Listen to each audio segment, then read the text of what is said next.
So, you're back. Welcome.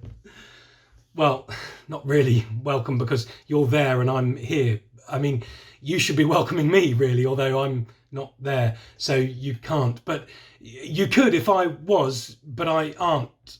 Isn't? Weren't.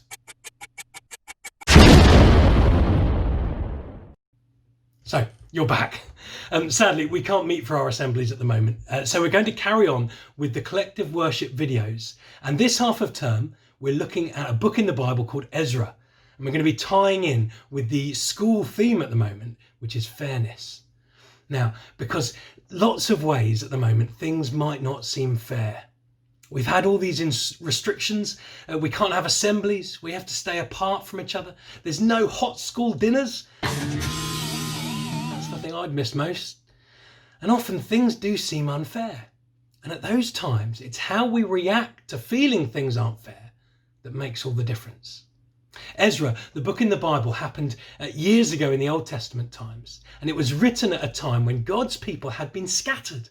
They couldn't meet together in the temple or in each other's houses. They had to leave their homes. They couldn't live as normal because they'd been invaded and exiled. That means that the Babylonian army, who were the superpower at the time, came and conquered them. They were in lockdown, not at home, but far away from their homes. And they were in lockdown not for 5 months, but for 70 years. They thought it was unfair, but they waited and they waited.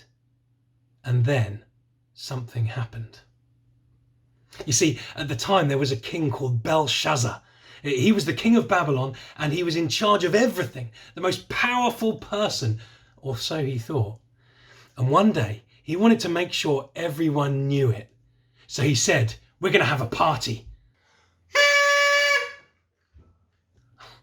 Thank you.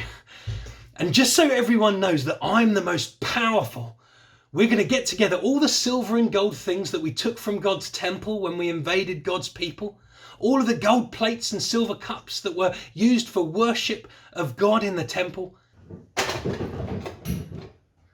And we're going to have a party and drink toasts to all of our gods using that gold and silver. Then everyone will know that I'm in charge. How unfair is that? God's people had waited and waited, and now things looked like they were going to get worse. So Belshazzar said, coming up, so you better get this party started. And they did. Get this party started. Get this party started. Get this party started. Get this party started. And they started drinking toasts using every single one of the silver and gold things that were meant to be used to the worship of God in the temple. Pumping up the volume with this brand new beat. Everybody's dancing and they're dancing for me. I'm your operator, you can call anytime. I'll be your connection to the party line. I'm coming up, so you better get this party started. And they were having a great time. So you better get this. But then in the middle of the party, suddenly, everyone froze. Because right there, in midair, a hand appeared and started writing on the wall. It was all very Matilda. And this is what it wrote. Mene, Mene, God has numbered your days and brought your reign to an end. Tekel, you have been weighed and measured and found wanting. And Parsin, your kingdom will be given to the Persians. You see, God stepped in. God said, enough. And the next day, King Cyrus, the king of Persia, overthrew Belshazzar and the Babylonians. And the Bible says God moved the heart of King Cyrus and he let God's people go back to their homes and start to rebuild the temple. So like you've gone back to school after a long lockdown, they went back to their homes and started to rebuild their temple. Now, missing school and not seeing friends and everything that's been going on may seem unfair.